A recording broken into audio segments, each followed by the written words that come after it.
Hello students, मेरा नाम है दिव्य त्रिपाठी। आईक्यू सेक्टर में आपका स्वागत है। जैसा कि हम लोग कुछ ना कुछ बीच में करंट अफेयर्स के टॉपिक्स भी कवर करते हैं, तो उसी टॉपिक में जो इस टाइम आज जो हम लोग पढ़ने जा रहे हैं, वो है नेशनल सुसाइड प्रिवेंशन स्ट्रेटजी, राष्ट्रीय आत्महत्या रोकथाम रणनीति। आइए जानते हैं कि ये है क्या और इस टॉपिक की आज पढ़ने की जरूरत क्यों पड़ी और ये एग्जाम पर्सपेक्टिव से कितना इंपॉर्टेंट है। तो चलिए जानते हैं, समझते हैं और हम अपने आसपास के एनवायरनमेंट को भी समझने के लिए इस टॉपिक को कवर कर सकते हैं। ठीक है। अभी हाल ही में भारत सरकार के जो स्वास्थ्य और परिवार कल्याण मंत्रालय है, उसने जो आज राष्ट्रीय आत्महत्या रोकथाम रणनीति है, उसकी शुरुआत की है, ठीक है? उसकी घोषणा की है और जो इसका लक्ष्य है, जो इन्होंने अपना लक्ष्य निर्धारित किया है कि 2030 तक ये लोग जो भी आत्महत्याएँ हो रही हैं, उसमें 10% की गिरावट करेंगे। यानी कि जो मृत्यु देखी जा रही है आत्महत्या द्वारा, उसमें 10% की कमी लाने के लिए समयबद्ध तरीके से अपना कार्य करेंगे, ठीक है? यह अपने तरीके का ये पहला कार्यक्रम है जिसमें आत्महत्या को कंट्रोल करने के लिए ऐसा कदम उठाया जा रहा है। जिस कार्यक्रम का लक्ष्य है कि 2030 तक 10% की गिरावट करनी है आत्महत्या से मृत्यु में, ठीक है? तो आइए चलिए इसके बारे में और समझते हैं और देखते हैं कि आत्महत्याएँ किस बेसिस पे इस टाइम पे किस वजह से ज़्यादा हो रही हैं और बाकी रीज़न्स क्या हैं और क्या-क्या कदम उठाए जा रहे हैं सरकार के द्वारा, ठीक है? जो ये रोकथाम रणनीति है आत्महत्या की, वो डब्ल्यूएचओ का वर्ल्ड हेल्थ ऑर्गेनाइजेशन जो है, उसका जो south east Asia region strategy है, ये आप यहाँ पे देखिए, south east Asia region strategy for suicide prevention, जो डब्ल्यूएचओ की दक्षिण पूर्व एशिया क्षेत्र रणनीति है, जो कि आत्महत्या को रोकने के लिए है, उसी की तरीके से ये भी रणनीति है, उसी की रूपरेखा पे ये आधारित है, ठीक है? तो ऐसा बताया जा रहा है और जो इनका उद्देश्य है, वो 2030 तक 10% सुसाइडल जो अटेम्प्ट होते हैं, जो सुसाइड होते हैं, उनके द्वारा जो मृत्यु होती है, उसको कम करना, ठीक है? तो आप ये भी याद रखिएगा, एग्ज़ाम में ये इम्पोर्टेंट पॉइंट है। अब देखते हैं कि इस जो ये रणनीति है आत्महत्या के रोकथाम की, उसमें क्या कदम उठाए जा रहे हैं। तो उसमें सबसे पहला बताया जा रहा है, रणनीति मोटे तौर पर जो अगले आने वाले 3 वर्ष हैं, उसमें आत्महत्या के लिए निगरानी हेतु यहाँ पे प्रभावी निगरानी तंत्र स्थापित किए जाएँगे, ठीक है? तो ये एक प्लान है। उसके बाद जो आप ओपीडी देखते हैं, जैसे कि आप कहीं पे भी जैसे आप डिस्ट्रिक्ट हॉस्पिटल जाते हैं या फिर किसी नॉर्मल प्राइवेट हॉस्पिटल में आते हैं, तो ओपीडी रहता है। तो जो आउट पेशेंट डिपार्टमेंट होता है, यानी कि बाह्य रोगी विभाग होता है, उस तरीके से मनोरोग के लिए भी बाह्य रोगी विभाग यानी कि ओपीडी व्यवस्थित किया जाएगा, स्थापित किया जाएगा, जो कि अगले 5 वर्षों के भीतर यहाँ पे आपको मेंशन किया गया है, इस जो रणनीति है, इसमें बताया गया है कि अगले 5 वर्षों के भीतर सभी जिलों में जिला मानसिक स्वास्थ्य कार्यक्रम के माध्यम से आत्महत्या रोकथाम सेवाएँ प्रदान करेगा। यानी कि जो भी ये आप सेटअप किए जाएँगे 5 वर्षों के अंदर, ये ओपीडीज़, वो सभी जिलों में जो आत्महत्या की रोकथाम सेवाएँ हैं, वो प्रोवाइड करवाएगा, ठीक है? तो इस तरीके से रोका जाएगा और अगला है, जो सरकार ने ये रणनीति बनाई है, उसके अंतर्गत ये भी बताया गया है कि जो बच्चे आजकल पढ़ाई करते हैं, उनके पाठ्यक्रम में भी इसको सम्मिलित किया जाएगा अगले आने वाले 8 वर्षों के भीतर, ठीक है? कि जिससे कि उनको इसके बारे में पता चले। जब ये करिकुलम नहीं रहेगा, जो कि मेंटल पे बेस्ड रहेगा, तो बच्चे पढ़ेंगे, उसके बारे में समझेंगे और आगे आने वाले जब टफ फेजेज़ रहेंगे, तो उसके द्वारा जो बच्चे आत्महत्या कर लेते हैं, जो नहीं समझ पाते हैं कि हाँ, क्या करना चाहिए उस समय में, तो ये सब उनको टैकल करने में यानी कि उस संघर्ष में उनका साथ देने में ये सहायता करेगा। तो इस तरीके से जो पाठ्यक्रम है, उसमें भी सम्मिलित किया जाएगा कि मानसिक तौर पे कैसे स्वस्थ रहा जाए। क्योंकि वैसे तो हम लोग शारीरिक तौर पे स्वस्थ रहते हैं, लेकिन मानसिक तौर पे भी स्वस्थ रहना उतना ही आवश्यक है। तो इसमें ये भी एक पाठ्यक्रम व्यवस्थित करने का यानी कि करिकुलम सेट करने के लिए ये अगले 8 सालों में भी एक प्रोग्राम तैयार कर रहा है, ठीक है? हत्या के लिए जो भी ज़िम्मेदार मीडिया रिपोर्टिंग है, उसको और जो भी उनके साधन हैं, यानी कि जो भी मीडिया द्वारा जो उनके पहुँच के साधन हैं, उन सब चीज़ों पे प्रतिबंध लगाएगा। क्योंकि आजकल मीडिया रिपोर्टिंग भी ऐसी की जा रही है कि जिससे कि कुछ प्रॉब्लम्स आते हैं। कुल मिला के उसमें जो भी बताया गया रणनीति में कि मीडिया पे भी एक सीमित प्रतिबंध लगाया जाएगा जिससे कि कोई प्रॉब्लम ना आने पाए। तो ये भी इनमें शामिल है, ठीक है? अब बात करते हैं कि भारत में आत्महत्या की स्थिति क्या है? कि यहाँ के क्या आंकड़े हैं? तो अगर आत्महत्या की बात की जाए, तो भारत में हर 1 साल में 1 लाख से अधिक लोग आत्महत्याएँ करते हैं। और ये अपने आप में बहुत बड़ी संख्या है। लेकिन ऐसा है। तो कुल मिला के 1 लाख से अधिक लोग आत्महत्या करते हैं, जिनमें से अगर हम साल की बात करें कितनी आयु रहती है, कितने से कितने बीच की आयु रहती है, तो यह आयु रहती है 15 से लेके 29 वर्ष के व्यक्तियों की। तो इसमें सबसे ज़्यादा देखा गया है कि आत्महत्या करने की टेंडेंसी। तो ये एक है, मोटा-मोटा आप समझ सकते हैं इसको। अगर हम 2019 से लेके 22 के बीच की बात करें, तो अगर 1 लाख लोगों में देखा जाए, तो जो आत्महत्या की दर थी, वो 10.2% से, ये जो आपको दिख रहा है, ये रेट है, जो आत्महत्या करने का रेट है, वो 10.2% से 11.3 हो गया, यानी कि बढ़ गया है, जो कि है 11.3, ठीक है? 2019 से 2022 के बीच में इतनी बढ़ोतरी हो गई है। और उसके बाद इसी के आगे देखें, अगर एनसीआरबी जो है, नेशनल क्राइम रिकॉर्ड ब्यूरो जो है, वो भी अपने डाटा निकालता है, जो कि accidental death and suicides in India report 2021, इसने रिपोर्ट एक पेश की है। उसके अनुसार अगर बात करें, तो जो डेली वेजेस जो रहते हैं, डेली वेजेस वर्कर रहते हैं, यानी कि जो दैनिक तौर पे जो कार्य करते हैं, कि जैसे कि मान लीजिए गाँव से गए मज़दूरी के तौर पे मज़दूरी करने के लिए शहर में, उसके बाद वहाँ करके जितना कमाया, 1 दिन में जितना कमाया वो उनका कमाई हो गया। उसके बाद अगले दिन खाने-पीने के लिए फिर से उनको कमाई करने के लिए शहर जाना पड़ता है। तो अगर डेली वेजेस वर्कर की बात करें, तो उनमें सुसाइडल की जो टेंडेंसी है वो सबसे ज़्यादा देखी गई है। इसमें जो एनसीआरबी की रिपोर्ट है उसमें आप देख सकते हैं कि 2014 में जहाँ अगर पूरे सुसाइड करने वाले संख्या की बात की जाए तो 1,31,666 यानी 1,31,666 लोगों ने आत्महत्या की है, जिसमें से 15,735 लोगों ने, जो कि वेजेस वर्कर थे, उन्होंने आत्महत्या की, जो कि अपने आप में 12% है टोटल का। लेकिन अगर यहाँ पे 2021 की बात की जाए, तो यहाँ पे ये 25% हो गया है। 12 कहाँ पे 25, 25.06 यानी 25.06 इतने लोगों ने आत्महत्या की है टोटल में से। तो ये अपने आप में संख्याएँ बढ़ती गई हैं, और जिसमें से जो कोविड का टाइम था, यानी 2019, 20, 21 ये सब जो टाइम था, उसमें डेली वेजेस वर्कर की बहुत ही ज़्यादा बुरी स्थिति थी। इसी वजह से उनमें सुसाइडल की जो टेंडेंसी थी वो और ज़्यादा देखी गई है। ये एक रीज़न हो सकता है, बाकी और सारे रीज़न्स भी हैं। अभी जो रीज़न्स बताए जा रहे हैं, उसमें ये भी एक पॉइंट है, ठीक है? आप ये याद रख सकते हैं। तो और जो मैंने बताया था 25.06 अगर उसकी बात करें, तो ये यहाँ पे आप 06 समझ लीजिएगा। यहाँ पे 25.06% है। यहाँ पे अगर टोटल सुसाइड में से इतने परसेंट लोग डेली वेज वर्कर हैं। तो उसमें अगर उनकी संख्याओं की बात की जाए टोटल, तो 42,004 लोग हैं। तो इतने लोगों ने आत्महत्याएँ की हैं, जो कि दैनिक तौर पे जो वेतनभोगी थे, यानी कि डेली वेज वर्कर थे, उनमें इतने लोगों का मृत्यु देखा गया, ठीक है? आत्महत्या द्वारा।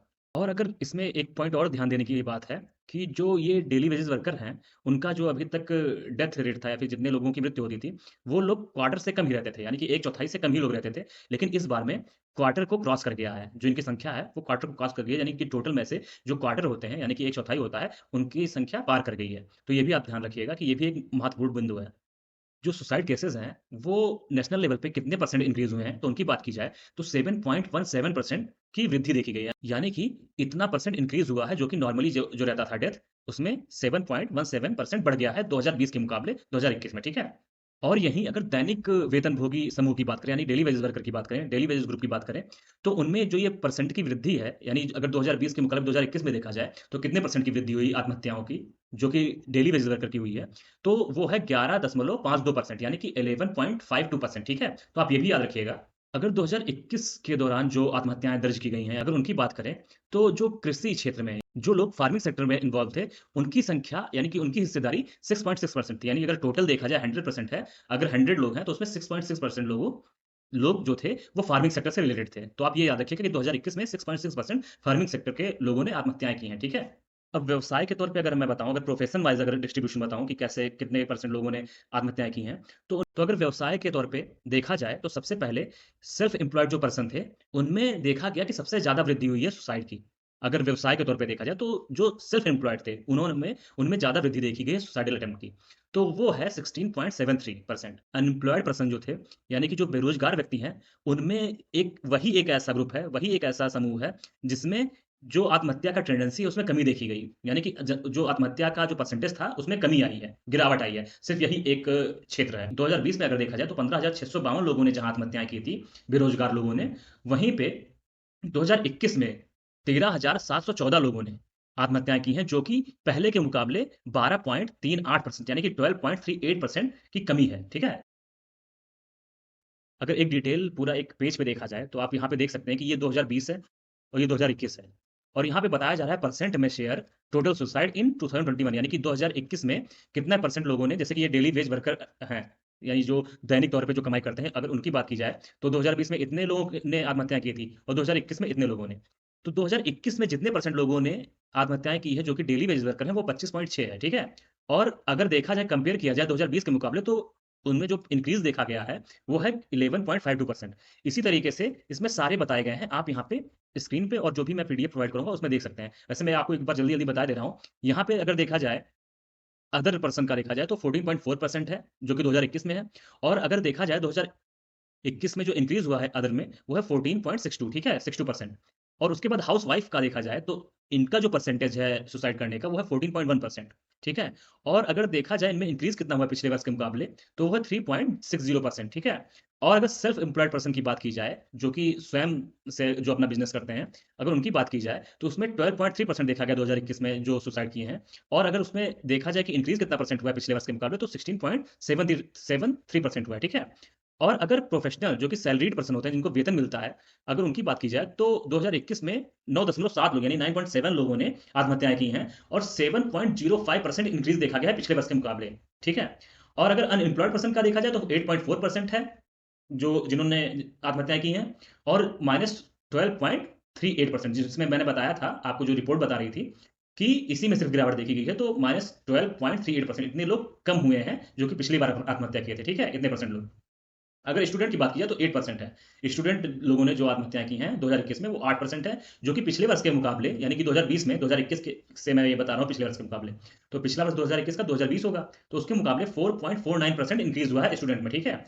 और अगर person engaged in farming sector की बात की जाए तो 6.6% है 2021 में और अगर इंक्रीज़ की बात की जाए तो 1.91% पिछले वर्ष के मुकाबले यानी 2020 के मुकाबले 2021 में इतना इंक्रीज़ हुआ है। और अगर रिटायर्ड पर्सन की बात करें तो 0.9% लोगों ने आत्महत्याएँ की हैं, जिनमें 4.19% की इंक्रीज़ देखा गया है पिछले वर्ष के मुकाबले। और अगर टोटल बात करें 100% की, तो 100% में मैंने अभी आपको बताया था पढ़ाते टाइम पे ही कि 7.17% का इंक्रीज़ देखा गया है 2020 के मुकाबले। तो ये टोटल एक पूरा डिटेल है 1 पेज में। तो आप इसको समझ सकते हैं और याद भी कर सकते हैं कि हाँ, अगर आपसे ये मेनली ये क्वेश्चन बन सकता है क्योंकि आप स्टूडेंट हैं और ये सब चीज़ें हैं, तो इसमें सबसे इम्पोर्टेंट हो सकता है कि गिरावट किसमें देखी गई है, तो ये क्वेश्चन बन सकता है क्योंकि गिरावट एक ही सेक्टर में हुई है। और सबसे ज़्यादा किस सेक्टर में आत्महत्या का टेंडेंसी देखा गया है, तो वो आप बता सकते हैं डेली वेज वर्कर में, तो ये क्वेश्चन बन सकता है। तो इस तरीके से आप सोच सकते हैं कि क्या क्वेश्चन बन सकता है। और एक लास्ट में एक ये भी इंपॉर्टेंट बनता है कि टोटल में कितना इंक्रीज़ देखा गया है, तो आप 7.17% बता सकते हैं। तो ऐसे क्वेश्चन बनने के चांसेस हैं। अगर हम आत्महत्या के कारणों की बात करें जिसमें इस रिपोर्ट में बताया गया है, तो जो पारिवारिक समस्याएँ हैं, जो कि शादी वाले से रिलेटेड ना हो, नॉर्मली पारिवारिक जो समस्याएँ हैं, उनमें देखा जाए तो 33.2% लोगों ने आत्महत्याएँ की हैं, जो कि पारिवारिक समस्याओं की वजह से की हैं, ठीक है? और अगर विवाह संबंधी कारणों पे देखा जाए, यानी कि जो मैरिज रिलेटेड प्रॉब्लम्स पे देखा जाए, अगर ध्यान दिया जाए, तो 4.8% लोगों ने विवाह संबंधी समस्याओं की वजह से आत्महत्याएँ की हैं, ठीक है? और अगर बीमारी की बात की जाए, जो बीमार थे, उन्होंने जो आत्महत्याएँ की हैं, जो झेल नहीं पाए और जिस भी वजह से उन्होंने आत्महत्याएँ की हैं, तो वो है 18.6%, तो आप ये भी याद रखिएगा। ये बहुत इंपॉर्टेंट है ये तीनों पॉइंट, ये आपसे पूछे जा सकते हैं एग्ज़ाम में। अब देखते हैं राज्यों में कि कौन सबसे आगे है आत्महत्याओं के मामले में। जो 2021 में आत्महत्याओं की संख्या है, जिन्होंने की है तो वो राज्य है सबसे ज़्यादा आत्महत्या जहाँ पे की गई हैं, वो है महाराष्ट्र, ठीक है? तो महाराष्ट्र में सबसे ज़्यादा आत्महत्याएँ के केसेज़ सामने आए हैं। और उसके बाद जो अगला है यानी सेकंड नंबर पे तमिलनाडु और उसके बाद लास्ट में जो थर्ड नंबर है, वो मध्य प्रदेश नोटिस किया गया है, ठीक है? जो सुसाइडल केस रजिस्टर किए गए हैं 2021 में, अगर उनकी बात की जाए तो सबसे ज़्यादा जो परसेंटेज है वो महाराष्ट्र का है। और महाराष्ट्र की अगर परसेंटेज की बात की जाए टोटल में से कि कितना परसेंट लोगों ने वहाँ पे केस रजिस्टर किया है सुसाइड का, तो वो है 13.5% ठीक है? तो आप ये भी याद रखिएगा। आपका महाराष्ट्र के बारे में पूछा जा सकता है कि कितने परसेंट वहाँ का हिस्सेदारी है और सबसे ज़्यादा कहाँ पे आत्महत्याएँ के कैसे सामने आए हैं, तो ये आप समझ सकते हैं। और अगर यूनियन टेरिटरी की बात की जाए, यानी केंद्र शासित प्रदेश की बात की जाए, तो वहाँ पे सबसे अधिक केसेज़ सामने आए हैं, जो कि है दिल्ली। दिल्ली में सबसे ज़्यादा आत्महत्या के केसेज़ आए हैं, जिनमें उनकी संख्याओं की बात करें तो 2840 लोगों ने आत्महत्याएँ की हैं या फिर उनके केसेज़ दर्ज किए गए हैं, ठीक है? इंडिया के अपने भारत देश के क्या इनिशिएटिव हैं कि सुसाइड्स को रिड्यूस किया जाए? उसके लिए बताया गया है कि जो मेंटल हेल्थ केयर एक्ट 2017 यानी 2017 है, जिसमें ये बताया गया है कि जो भी मानसिक रूप से बीमार व्यक्ति होंगे, उनके लिए मानसिक सेवाएँ प्रदान की जाएगी, ठीक है? तो ये इस एक्ट में बताया गया है। एक इनिशिएटिव भी लिया गया है जो कि ministry of social justice and empowerment के द्वारा लिया गया है, जिसका नाम है किरण। तो किरण एक ऐसा टोल फ्री नंबर है जो कि 24/7 यानी कि चौबीसों घंटे सातों दिन काम करेगा और इसमें जैसे कि कोई भी मानसिक तौर पे परेशान है, कोई डिप्रेशन में है, कोई एंग्ज़ायटी में है, कोई अवसाद से ग्रस्त है, कोई भी अगर इस तरीके से परेशान है, कोई नेगेटिव थॉट्स आ रहे हैं, सुसाइडल थॉट्स आ रहे हैं, तो उनका बातों के माध्यम से उनको अच्छे से समझा के और कई माध्यम से उनको हेल्प करने की कोशिश करेगा जिससे कि वो सुसाइड ना करें और उनको एक नई सोच दी जाएगी कि जिससे कि उनके दिमाग में ये सारी ख्याल ना आए और वो रिलैक्स महसूस करें। तो इस तरीके से एक किरण किरण जैसे कि आशा की किरण होती है, तो इस वजह से इसका नाम ऐसा रखा गया है। तो किरण जो लॉन्च किया गया है वो आपका ministry of social justice and empowerment द्वारा लॉन्च किया गया है, तो आप ये याद रखिएगा, ठीक है? और अगले पहल की बात करें जो एक एक अगला पहल है, जो अगला इनिशिएटिव है, वो मिनिस्ट्री ऑफ एजुकेशन का है जो कि है मनोदर्पण। इसके माध्यम से जो कोविड-19 के दौरान जो भी छात्र हैं, यानी कि स्टूडेंट्स हैं और उनके फैमिली मेंबर्स हैं और जो टीचर्स हैं, उनके मेंटल हेल्थ के लिए, उनके मेंटल वेल-बीइंग के लिए एक ये पहल स्टार्ट की गई जिसके द्वारा वो मानसिक तौर पे स्वस्थ और प्रसन्न रह सकें। इसीलिए मनोदर्पण प्रोग्राम स्टार्ट किया गया था, ठीक है? तो आप ये भी याद रख सकते हैं। तो जो भी ये रणनीति थी आत्महत्या के रोकथाम के लिए, उसके बारे में हम लोगों ने अच्छे से डिस्कस कर लिया, अच्छे से समझ लिया कि क्या-क्या रीज़न्स हैं आत्महत्या के और किस तरीके से सरकार ने उसको उस पे रोकथाम लगाने के लिए क्या-क्या पहल की है और किस तरीके से रोक सकते हैं। और ये जो समस्या है वो आप समझ सकते हैं कि ये बच्चों से लेके बड़ों में ये देखी जा रही है, जो कि आजकल का जो सामाजिक तौर-तरीका है वो भी इसमें बहुत ज़्यादा ज़िम्मेदार भी है। तो कुल मिला के जब भी आप लोग कभी भी किसी से मिलें, तो आप प्यार से बात करें, उन जो भी ज़रूरतमंद हो उनकी हेल्प करें। एक ऐसा टाइम आता है जिस टाइम पे अगर आप किसी से बात कर लें, तो वो अपना थॉट चेंज कर सकता है सुसाइडल अटेम्प्ट का। क्योंकि जैसे कि किसी-किसी के पास कोई मिलता नहीं है बात करने के लिए, शेयर करने के लिए, कोई भी प्रॉब्लम्स में है और हो सकता है कि वो कोई बड़ी प्रॉब्लम ना हो सकता है वो बड़ी प्रॉब्लम ना हो, लेकिन वो उस बारे में इतना सोच जाता है कि जैसे लगता है कि हाँ, अब ये इस प्रॉब्लम का कोई सॉल्यूशन नहीं है। तो अगर कभी भी आपको ऐसे कोई आदमी दिखे या फिर कोई ऐसा पर्सन दिखे या फिर कोई ऐसे बच्चे दिखें जिनको आपकी ज़रूरत है और आप कुछ हेल्प कर सकते हैं, तो आप ज़रूर करें। तो इसी सब के साथ मैं अपना कंप्लीट करता हूँ टॉपिक और आप लाइक करें, शेयर करें, सब्सक्राइब करें, कमेंट करें और ऐसे ही हमारा साथ देते रहें और ऐसे ही टॉपिक्स पढ़ते रहें। चलिए thank you so much, take care, bye bye.